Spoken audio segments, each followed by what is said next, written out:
Bonjour à tous. Prenons encore un instant ce matin pour lire et méditer un deuxième passage du livre du ciel de Luisa Picaretta. Au nom du Père qui m'a créé, du Fils qui m'a sauvé et du Saint-Esprit qui me sanctifie. Amen. Jésus, je me plonge en toi, dans ta divine volonté. Je m'unis à toi, je m'identifie à toi, je me consume en toi. Et Jésus, je te demande de venir tout faire en moi tout au long de ma vie, tout au long de cette journée, et particulièrement dans ce moment, parler, méditer à travers ma bouche, dispose mon cœur, mon intelligence pour que rien ne se perde et que vraiment tous ces mots que tu as bénis, tous ces enseignements que tu as pris le temps de donner à Louisa pour que nous soyons touchés, que nous puissions nous transformer, grandir en sainteté, que rien ne se perde et que en écoutant ton enseignement, Seigneur, nous soyons vraiment touchés et que nous changions de vie, que nous mettions en pratique ce que tu nous demandes, que nous fassions beaucoup d'actes dans ta divine volonté, Seigneur, et que vraiment tout soit pour ta gloire, pour la gloire de ton Père et la gloire du Saint-Esprit. Jésus, parle maintenant à travers ma bouche, envoie-moi ton Esprit Saint, que je reste toujours dans ta vérité. Alors, nous allons méditer le passage du 11 janvier 1922. C'est Louisa qui parle. Me trouvant dans mon état habituel, je pensais à la sainte et divine volonté. Et je me disais, tous les enfants de l'Église sont membres du corps mystique dont Jésus est la tête. Voilà, donc Louisa, elle se dit, tous les enfants de l'Église constituent le corps et Jésus est la tête de ce corps mystique. Et elle se demande, quelle est la place occupée dans le corps mystique par les âmes qui possèdent la divine volonté? Donc les âmes qui sont en union avec Jésus constamment. Jésus dit que les âmes qui vivent dans la divine volonté sont des extensions de sa propre humanité. Et elle se demande, mais où se trouvent ces âmes dans le corps mystique? Quelle place occupent-elles? Mon toujours affable Jésus venant vers moi me dit, ma fille, l'Église est mon corps mystique et j'ai la gloire d'en être la tête. Effectivement, voilà, ta vision est bonne. Mais pour pouvoir y rentrer, les membres doivent croître à un niveau approprié. Voilà, donc vraiment pour que vraiment Jésus soit glorifié, il faut vraiment que son corps soit lumineux, il faut que les âmes qui constituent son corps mystique soient vraiment remplis de Dieu, soit vraiment dans une avancée spirituelle importante, etc. Autrement, il déformerait mon corps. Hélas, ils sont nombreux ceux qui, non seulement n'ont pas la stature voulue, mais qui sont pourris et purulents. Voilà, il dit, il y a beaucoup d'hommes de mon église, beaucoup d'âmes qui en fait ne sont pas du tout disposées, qui vivent leur petite vie ici-bas, qui se remplissent des ténèbres du monde et qui pourtant font partie de mon corps mystique et donc qui me déforment complètement en fait, qui ne me glorifient pas par leur vie. Ils sont tout pourris et purulents, à tel point qu'ils me dégoûtent et dégoûtent les membres qui sont en bonne santé.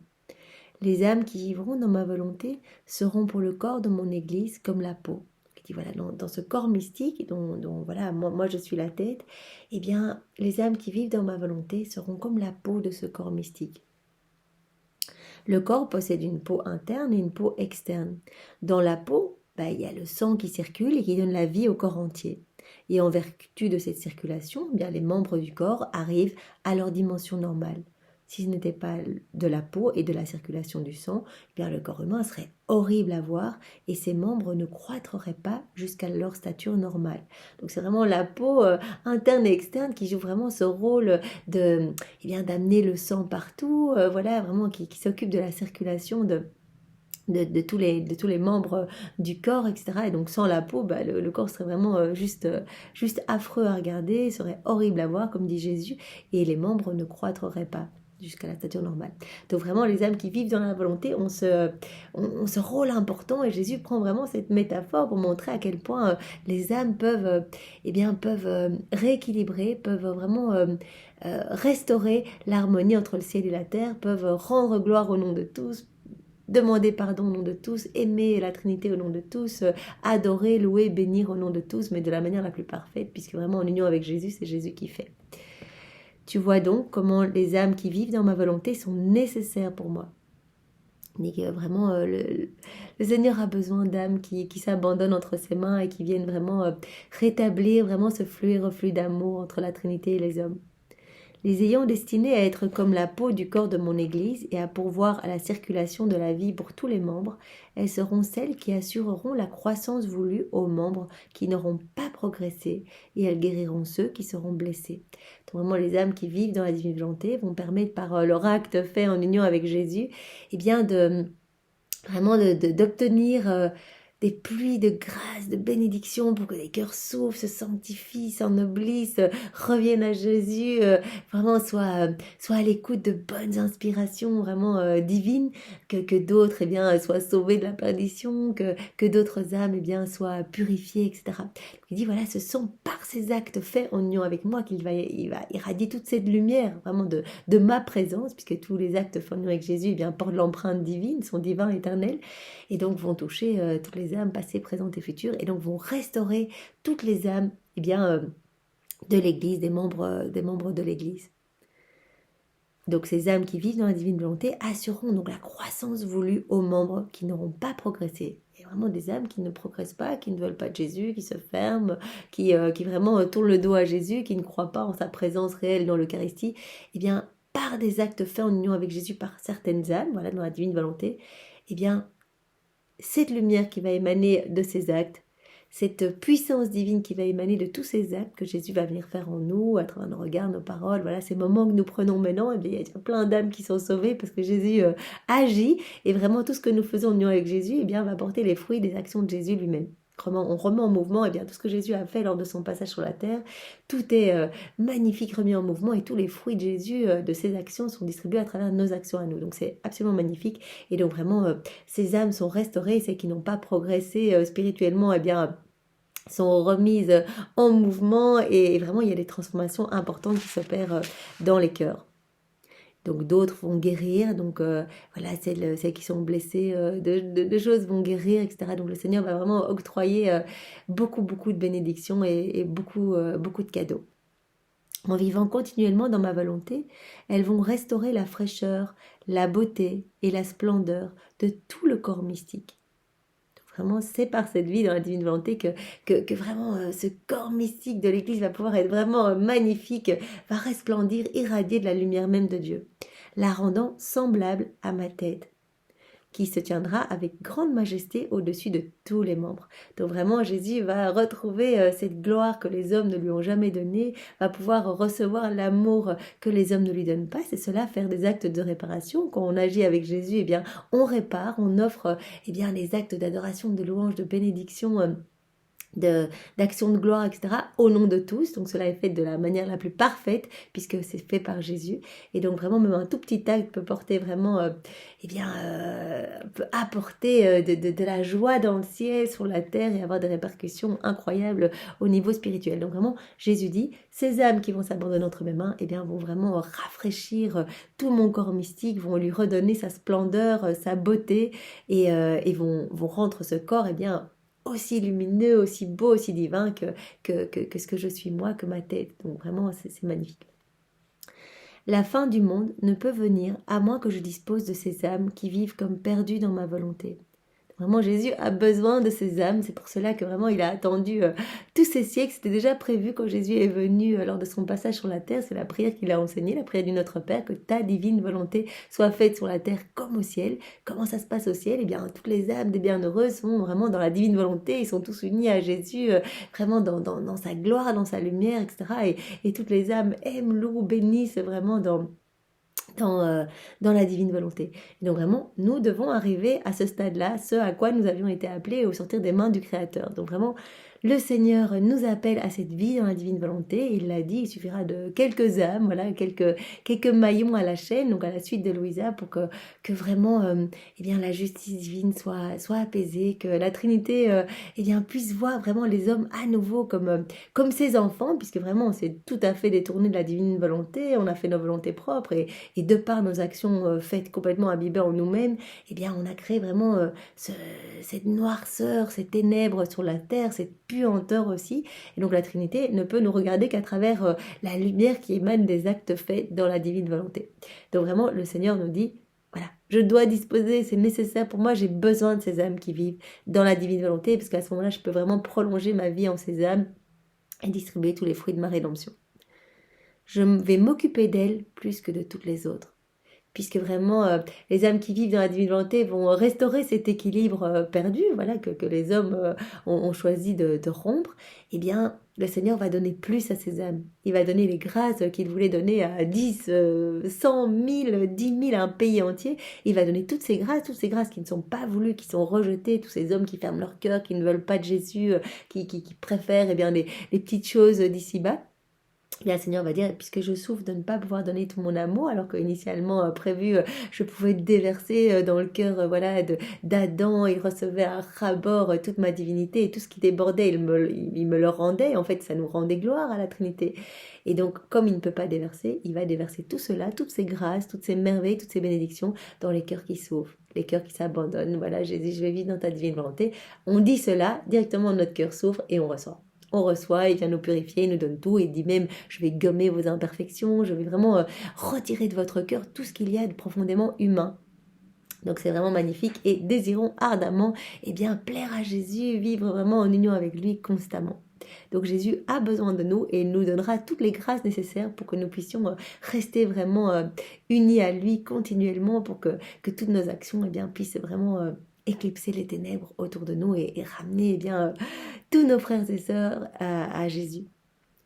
Sans elle, que serait le corps mystique dans la Jérusalem céleste? Je me soucie de cela plus que de toute autre chose. Vraiment, la divine volonté, c'est ce qui tient le plus à cœur de Jésus, puisque vraiment, la divine volonté, le fiat de la sanctification, comme Jésus en parle à Louisa, vraiment, cette nouvelle Pentecôte d'amour, c'est vraiment l'achèvement du fiat de la création. Voilà, c'est pourquoi l'homme avait été créé, vraiment être rempli de divin, et du fiat de la rédemption. Il va pouvoir distribuer tous les fruits de sa rédemption à travers les âmes qui vivent dans sa divine volonté.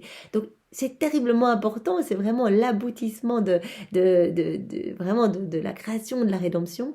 Et donc, voilà, il veut qu'il y ait beaucoup d'âmes qui vivent dans la divine volonté. Il dit, je me soucie de cela plus que de toute autre chose, parce que ma volonté contient tout.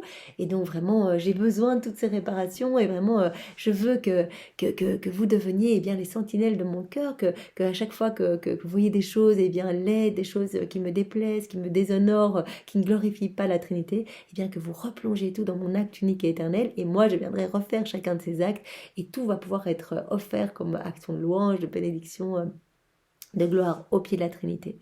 Donc il dit, je me soucie vraiment, et d'ailleurs chaque fois qu'il en parle à Louisa, il dit, mais ça m'apporte du bonheur de parler de ma volonté, chaque fois que je parle de ma divine volonté, vraiment je sens vraiment des pluies de grâce qui se déversent sur tous les hommes, tellement il aime parler de ça, il aime quand Louisa en parle, il aime quand nous lisons ces moments, voilà, c'est que nous méditons sur les enseignements de Jésus, il vient vraiment, il est présent là maintenant, il se réjouit de voir que nos cœurs brûlent d'amour pour lui, que nous avons vraiment cette soif d'en savoir plus, cette soif de vivre constamment unis à lui. Ça, vraiment, il s'en délecte. Il a vraiment besoin de nous. Et ça, je n'en avais pas idée avant, en fait, avant de commencer dans les écrits du ciel. Je ne pouvais pas m'imaginer que le Seigneur avait besoin de nous, pauvres pécheurs, vraiment à chuter constamment. Il a besoin de nous pour être consolé, pour qu'on répare au nom de tous et vraiment qu'on rétablisse cet équilibre. Toi de même, tu dois te sentir concerné si tu m'aimes. À compter de maintenant, je conférerai à tous tes actes réalisés dans ma volonté la vertu de faire circuler la vie dans tout le corps mystique de l'Église. De toute façon, Louisa, c'est pas toi qui agis. Ce ne sont pas les âmes qui vivent dans ma volonté, qui, par leur volonté propre, qui font ce prodige des prodiges, voilà, de faire croître tout le corps mystique, de redonner une nouvelle beauté au corps mystique, une nouvelle fraîcheur, etc. Non, il dit, c'est moi qui agis à travers toi, c'est moi qui viens donner à tous tes actes une teinte divine, puisque c'est moi qui agis à travers tes mains, tes pieds, tes regards, etc. Donc vraiment, toi, je te demande juste d'être attentive, de me donner ta vie, ta volonté, de t'abandonner, de me faire confiance, et moi, c'est moi qui viendrai tout faire. Voilà. Comme le sang qui circule dans le corps humain, tous tes actes, amplifiés par l'immensité de ma volonté, bien sûr, un acte qui est humain, aussi beau soit-il, il y aura une portée très limitée, même un acte magnifique, très saint, il va y avoir une petite portée vraiment, ça va faire du bien aux personnes autour de nous, et souvent, la portée s'arrête à partir du moment où l'acte s'arrête. Et très souvent, voilà, on peut faire des up and down, on peut faire des actes magnifiques et puis rechuter dans nos mauvaises passions. Ici, Jésus nous appelle vraiment à le laisser agir en nous.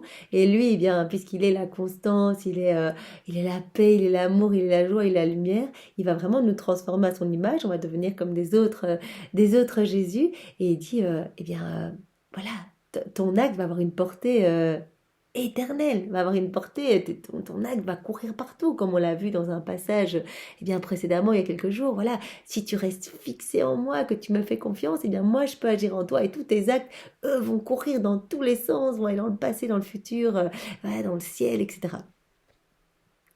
Voilà, donc tes actes vont être amplifiés par l'immensité de ma volonté. La divine volonté a ce pouvoir créateur, multiplicateur. Donc vraiment, nos prières faites en union avec Jésus, par exemple, vont pouvoir remplir tout le ciel. Donc Jésus entendra constamment nos moments d'amour, nos prières, nos réparations unies au ciel. Donc en plus, ce sont vraiment les fruits de ses réparations à lui, de ses prières à lui qu'il reçoit. Donc vraiment quelque chose de parfait. Et donc à ce moment-là, on est vraiment dans une réciprocité avec notre Créateur, parce que voilà, on ne peut pas offrir quelque chose d'humain, teinté de notre orgueil, teinté de tout ce qu'il y a de profondément marqué en nous. Et donc, on va lui offrir la chose la plus parfaite, puisqu'on va lui offrir ses propres louanges, ses propres bénédictions, son propre amour. Donc, il dit, voilà, tous tes actes, Louisa, et il s'adresse à chacun de nous, tous tes actes vont être vraiment amplifiés, vont vraiment recevoir la vertu créatrice de ma divine volonté, en fait. Et donc, tout va être marqué par l'immensité de ma divinité. Eh bien, tous tes actes rejoindront tous les membres et comme une peau, les couvriront tous, leur accordant une croissance appropriée. Donc tout le monde va pouvoir bénéficier, tout le monde, même un pécheur obstiné, même voilà, quelqu'un qui ne veut pas de Jésus. On a toujours dans notre entourage quelqu'un voilà, qui se moque de tout ça, qui se dit voilà, on n'a qu'une vie, qu'est-ce qu'on va s'embêter, aller perdre notre temps à la messe, etc. On a tous des gens qu'on connaît qui disent ce genre de choses. Eh bien Seigneur, je te demande pardon au nom de ces personnes. Je veux t'aimer en leur nom, je veux t'adorer en leur nom avec ton amour, tes adorations. Je veux te prendre dans mes bras, je veux te consoler. Je veux t'offrir tout ton amour à toi comme petit baume consolateur sur toutes ces plaies, parce que nous savons que nous sommes tous câblés au cœur de Jésus et quand il y a des blasphèmes, des sacrilèges, des actes d'indifférence, de froideur, Jésus reçoit à nouveau des clous, des flagellations, des crachats, des coups de pied, on lui arrache la barbe, etc.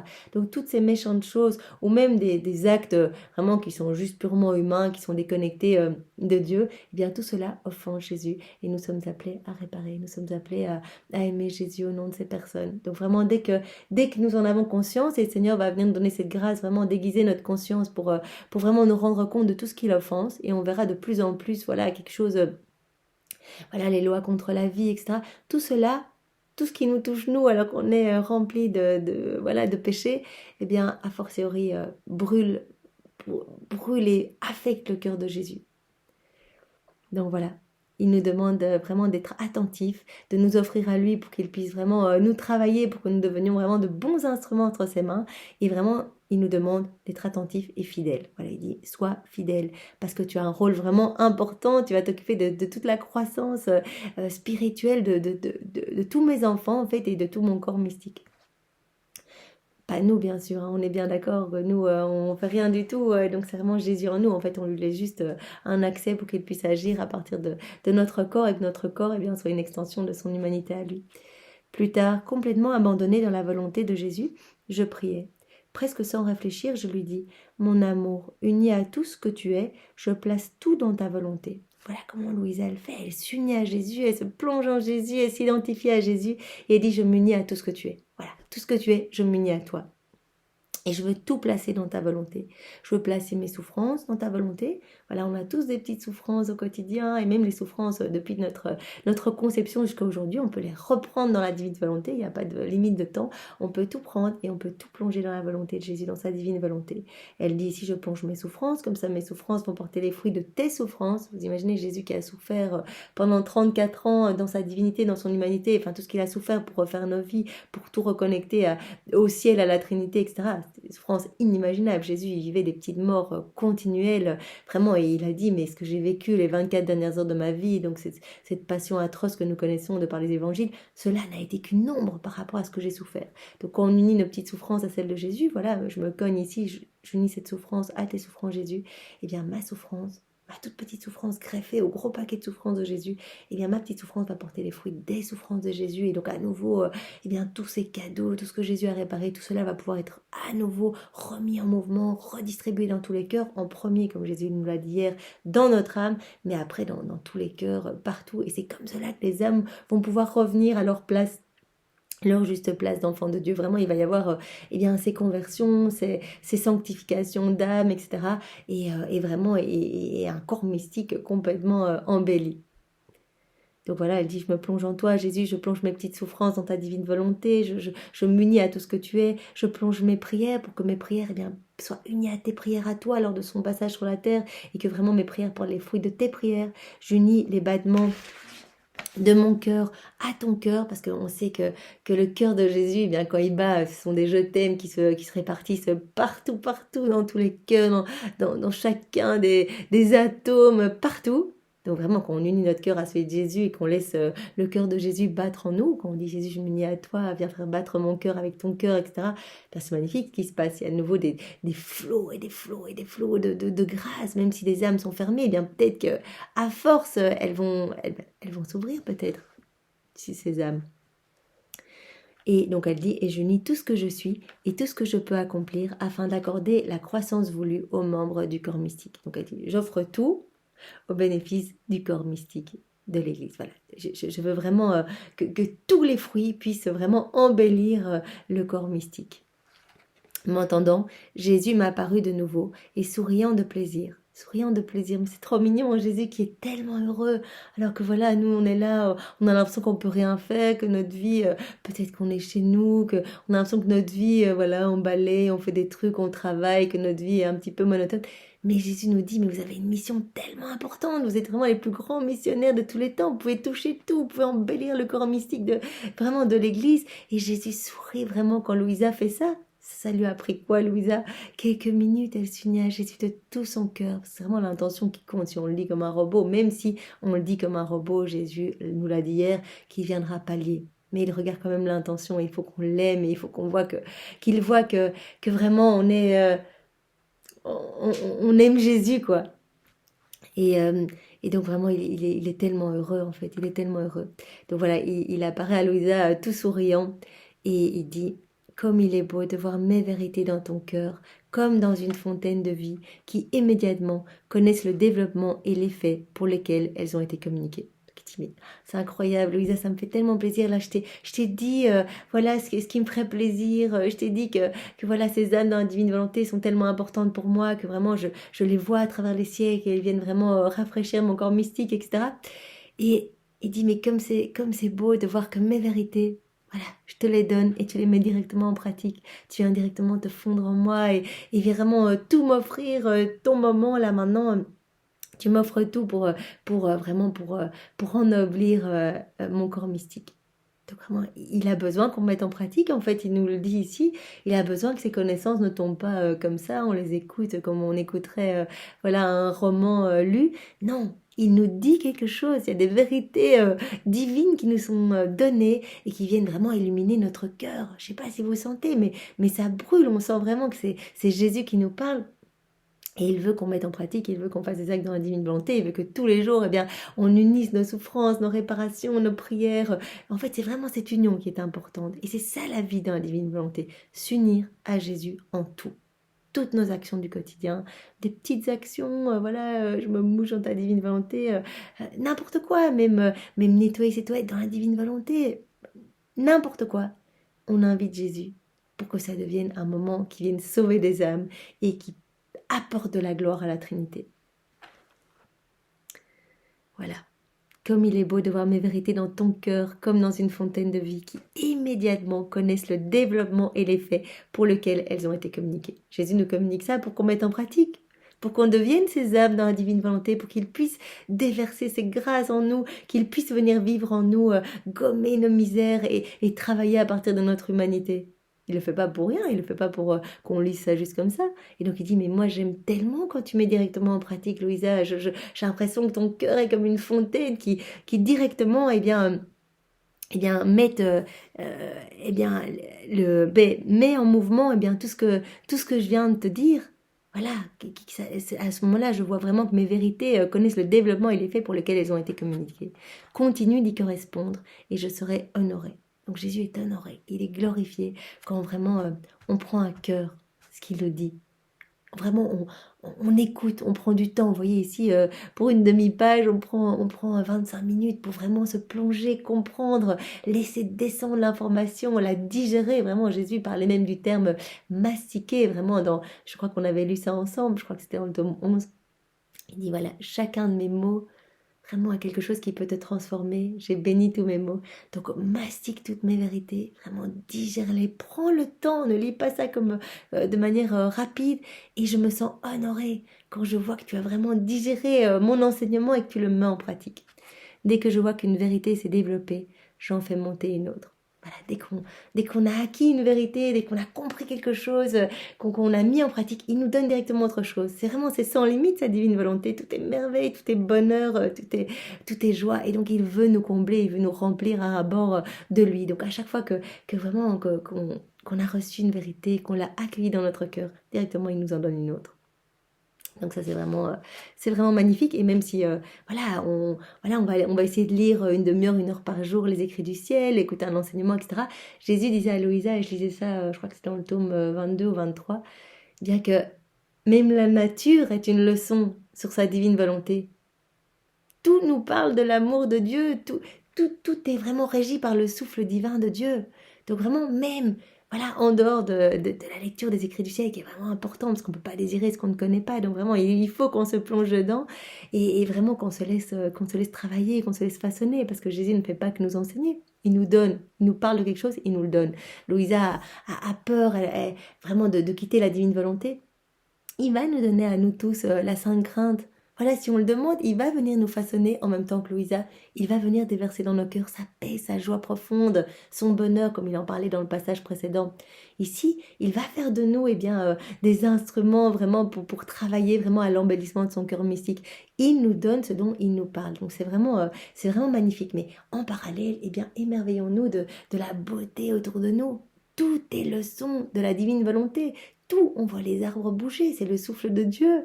Donc vraiment, voilà, ouvrons notre regard sur ce qu'il y a autour de nous et vraiment laissons-nous nous émerveiller, vraiment de l'amour divin qui nous parle à chaque instant. Un oiseau qui chante, eh bien c'est Jésus qui nous dit qu'il nous aime, vraiment, complètement. Et donc c'est vraiment magnifique. Merci Seigneur, avec tes propres remerciements. Sois loué, béni et glorifié dans ta divine volonté, au nom de tous, avec ton amour, tes adorations, tes louanges, tes bénédictions, tes remerciements. Au nom du Père et du Fils et du Saint-Esprit. Amen. Soyez tous bénis, passez une belle après-midi. Au revoir.